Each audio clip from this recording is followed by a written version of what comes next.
Welcome back from the break, guys. We are still busy with your exam guide. Don't forget to also enter that competition and you could send yourself a chance to win 2 gigs of data. Thank you so much, Tando, and over to you. Thank you once again, Luni. Welcome back, boys and girls. I hope you are finding this session informative. Now we are moving on to our section C. We are looking at our essay type of questions, right? The action verbs that you can expect from our section C. We are looking at discuss in detail, examine in detail, compare and contrast in detail. This is what you can expect for this type of questions. Again, boys and girls, I need to also emphasize the point that in your exam guide, the one that you guys were given, I'm sure your teachers have given you guys exam guide.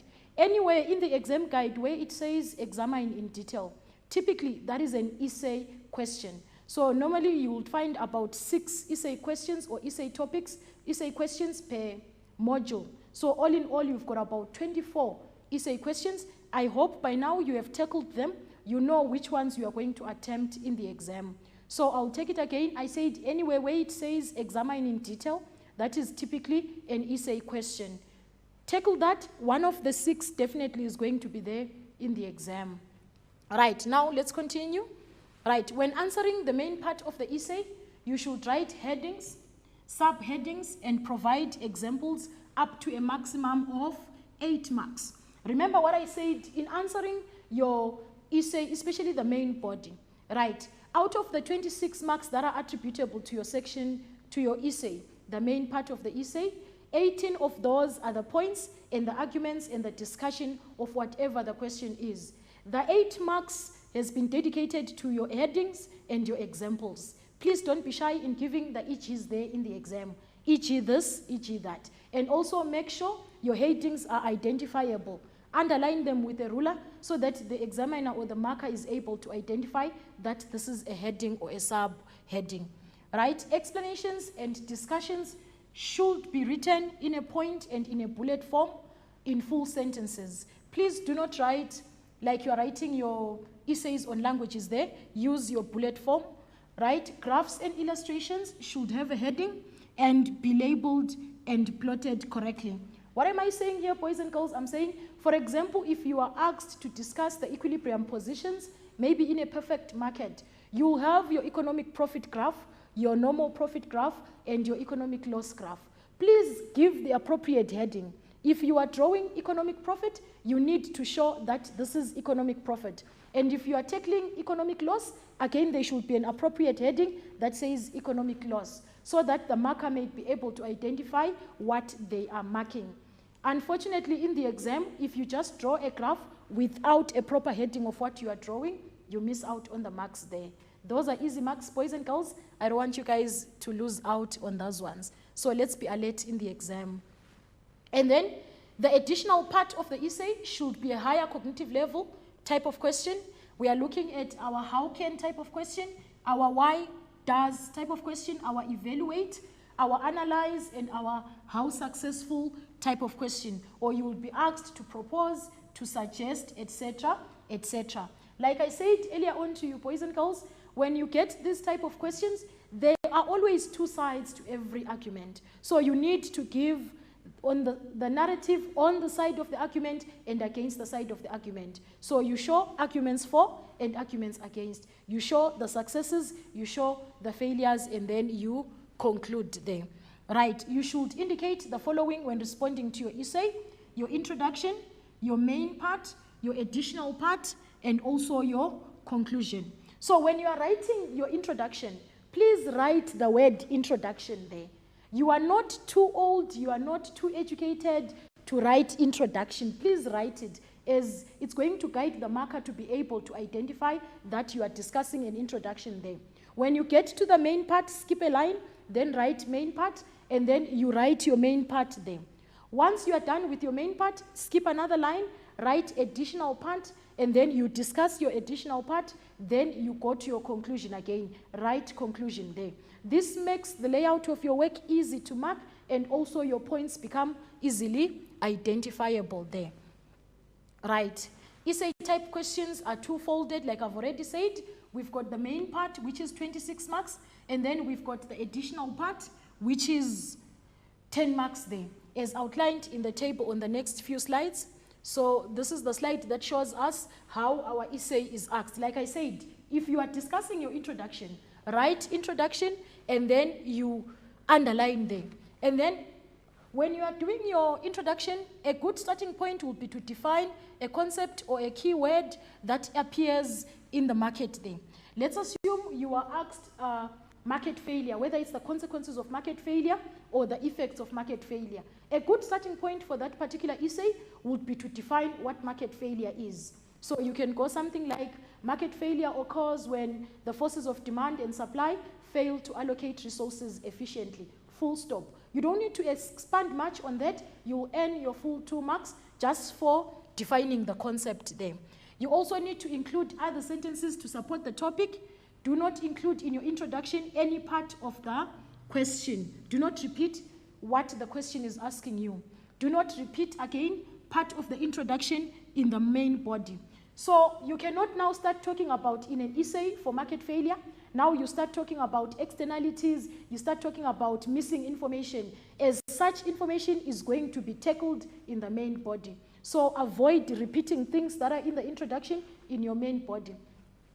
Right? Avoid saying in the introduction what you are going to discuss in the main body. So try and keep your introduction short and sweet there and straight to the point.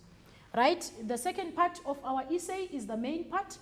Right? This is the discussion in detail, the in-depth discussion, the examine in detail, the critically discuss. This is where the main part of your question for the essay is. You evaluate, you distinguish, you differentiate, you explain, assess, debate.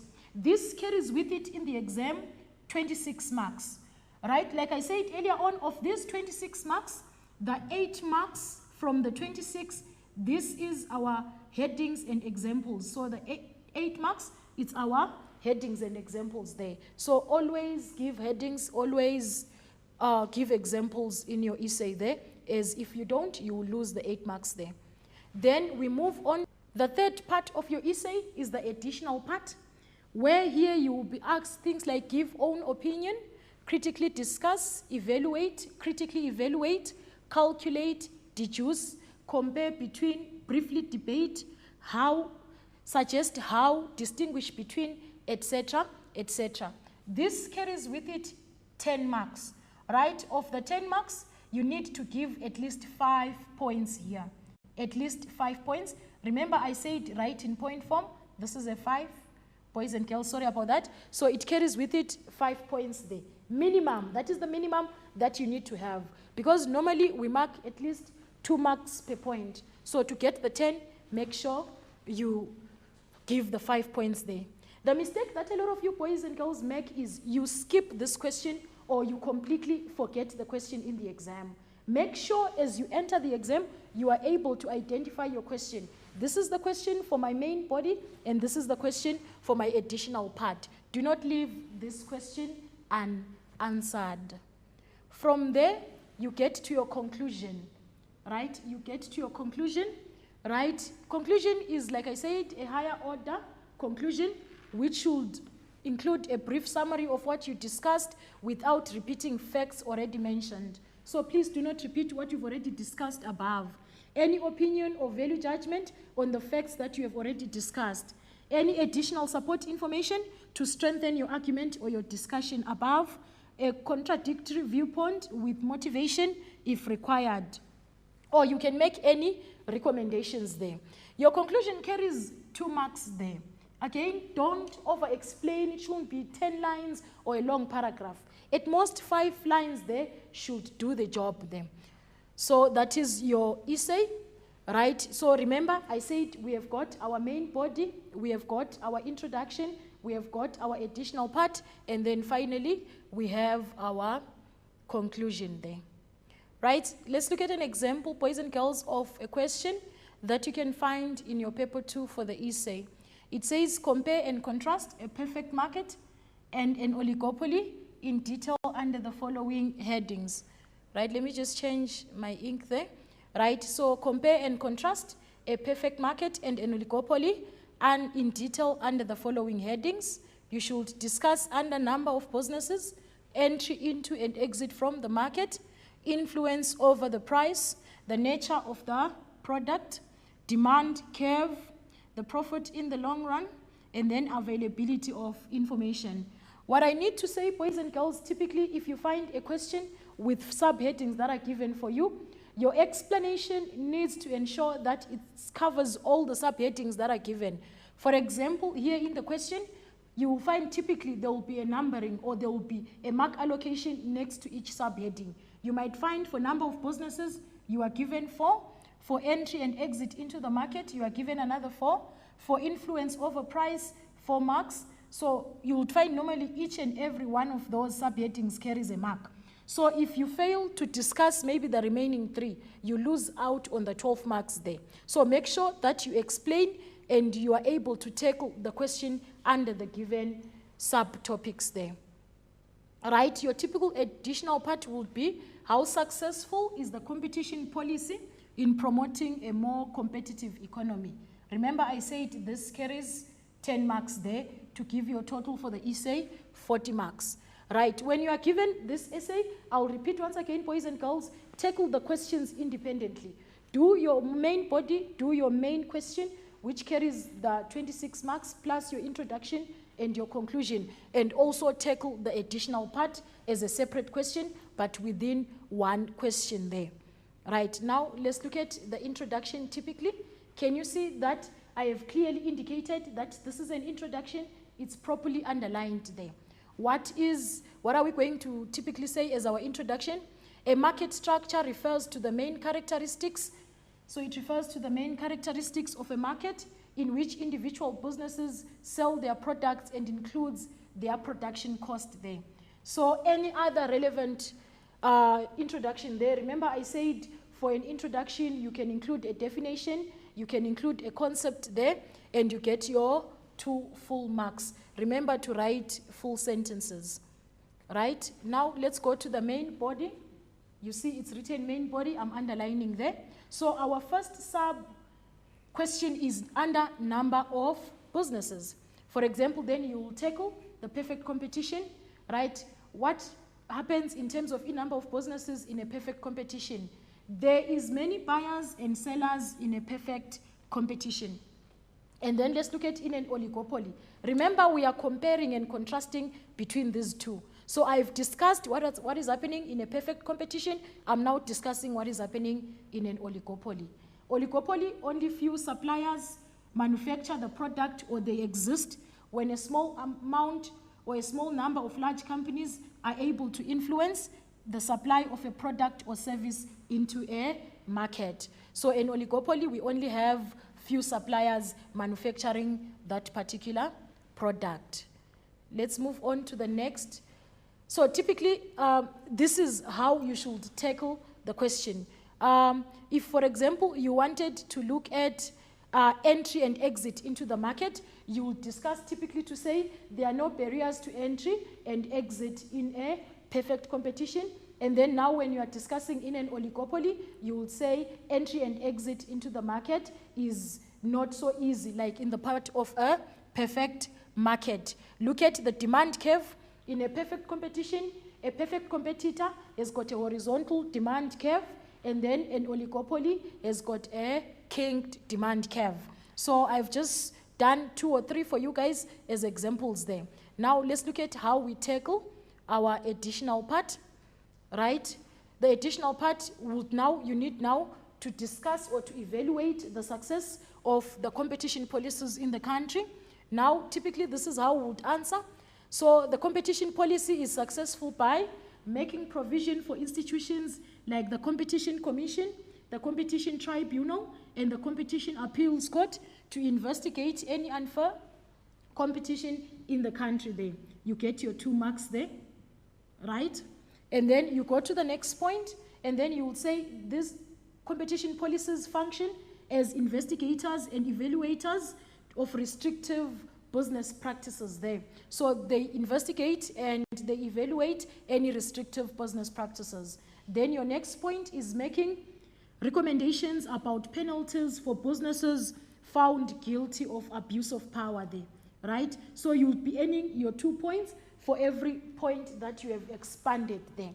This is just an example, guys. There are many other points that you can expand on the success or the failure thereof. Remember, I said it's an evaluate type of question, so you can show the successes and then you can go then down and discuss the failures, if ever you've got any that you can point out. For example, you can talk about any anti-competitive behavior that you might have noticed in the last 5 years. Remember to keep your response relevant. You cannot talk about things that happened 20 years ago or 10 years ago. Try and keep it relevant to what has been happening around you. Now we move on to the conclusion, right? This is typically a conclusion. I say it conclusion, higher order type of question. It says, unlike a perfect competition, an oligopolist uses non-price measure. Unlike perfect competition, an oligopolist uses non-price measures such as after-sales service to attract customers and to increase their market share. You would typically get 2 marks for that, right? So this is how you would get your full 40 marks for the essay, 2 marks for the introduction, your 26 for the main body, which includes your 8 marks for the headings and examples, and then your 10 marks for the additional part, and then your 2 marks for the conclusion there. Remember to show the layout of your essay appropriately. Right, boys and girls, this was basically my exam guide into paper 2. I encourage you guys to continue focusing, continue studying, revise as many past exam papers as you can, ask relevant questions with your teachers, to your peers, and to any platform that has been made available for you guys to access information. There is still time. You guys can still change whatever mark you got for your preparatory exams. That's it from me. Thank you so much. Over to you, Loli. Thank you so much, Tando. Guys, that is the end of the show. Thank you for tuning in. And like Tando said, if you have any questions, still send those through. Go through past papers. Do as much preps as you can because you still have time. We're wishing you everything of the best for your final exams, guys, but we are here to assist you as best as we can. Congratulations to all of the competition winners who will be announced on Facebook after the show. And if you still want more revision, go to www.wazamatrix.co.za. From me, Luni, Nicolene, and Tando, thank you and goodbye.